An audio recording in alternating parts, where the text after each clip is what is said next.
കൊട്ടാരക്കര മീഡിയയിലേക്ക് സ്വാഗതം. ഞങ്ങളിപ്പോൾ നിൽക്കുന്നത് കൊട്ടാരക്കര മാർക്കറ്റ് ജംഗ്ഷനിൽ പുറകിലുള്ള താൽക്കാലിക മാർക്കറ്റിന് മുന്നിലാണ്. ഇവിടുത്തെ കാൽനട യാത്രക്കാരുടെയും കച്ചവടക്കാരുടെയും ഇരുചക്ര വാഹനക്കാരുടെയും ഒരു പരാതിയുടെ അടിസ്ഥാനത്തിലാണ് ഞങ്ങൾ അധികാരികളുടെ ശ്രദ്ധയിൽപ്പെടുത്താനായിട്ട് ഞങ്ങളെ അവർ നിരന്തരം ബന്ധപ്പെട്ടതിൻ്റെ അടിസ്ഥാനത്തിലാണ് ഈ വീഡിയോ ചെയ്യാനായിട്ട് വന്നിരിക്കുന്നത്. നമ്മൾക്ക് അവരോട് തന്നെ ചോദിച്ചു നോക്കാം. ചേട്ടാ, ഇതുവഴി ഈ വെള്ളം ഒഴുകുന്ന ദുർഗന്ധം നല്ലതുപോലെ ഉണ്ടല്ലോ, ഇത് എന്താണിത്? ഇതിന്റെ പ്രശ്നം എന്ന് പറഞ്ഞാൽ ഇറച്ചിയുടെയും മീനിന്റെയും വെള്ളം ഒഴുകി പോകുന്നത് ഇത് ഏറ്റവും വലിയ പ്രശ്നം. എവിടുന്നാ വരുന്നത്? ഇത് ഈ കടകളിൽ നിന്നുള്ള വെള്ളമായി വരുന്നത്. ചന്തക്കകത്തേ ഉണ്ട്, ഇവിടുത്തെ ഇറച്ചിക്കടയിലേ ഉണ്ട്.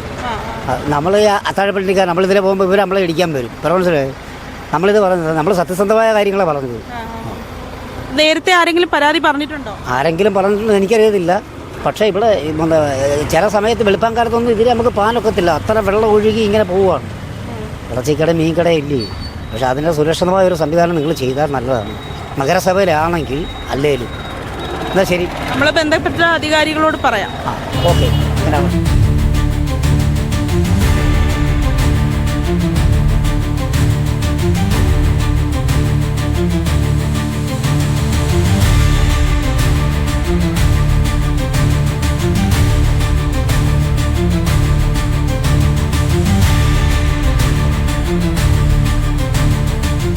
ഈ ചന്തയിൽ നിന്ന് ഒഴുകി വരുന്ന ഈ മലിനജലം ഇതുവഴി ഒഴുകി ഇവിടെ ഒരു പള്ളിയുണ്ട്, ഈ പള്ളിയുടെ മുന്നിൽ കൂടി ഒഴുകി അപ്പുറത്തൊരു അമ്പലവും ഉണ്ട്, അമ്പലത്തിൻ്റെ മുന്നിൽ കൂടിയാണ് ഈ ഒഴുകി പോകുന്നത്.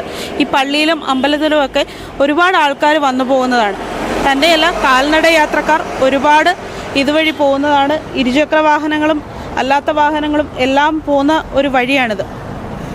ഇതുവഴിയാണ് ഈ മലിനജലം ഒഴുകി വരുന്നത്. ചേലോടെ കൊട്ടാരക്കര എന്ന് പറയുന്നത് ഇതാണോ?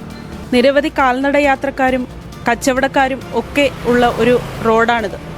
ഇത്രയും മാലിന്യം ഈ ചന്തയിൽ നിന്നും ഒഴുകി വരുന്നത് മഴക്കാല രോഗങ്ങൾ പടർന്നു പിടിക്കുന്ന ഈ സാഹചര്യത്തിൽ അധികാരികളുടെ ശ്രദ്ധയിൽ ഇത് കൊണ്ടുവരണമെന്ന് ആഗ്രഹിച്ച് ഞങ്ങൾ ഈ വീഡിയോ ചെയ്യുന്നു. ഇതിന് എത്രയും പെട്ടെന്ന് ഒരു പരിഹാരം നേടണമെന്ന് ആവശ്യപ്പെടുന്നു.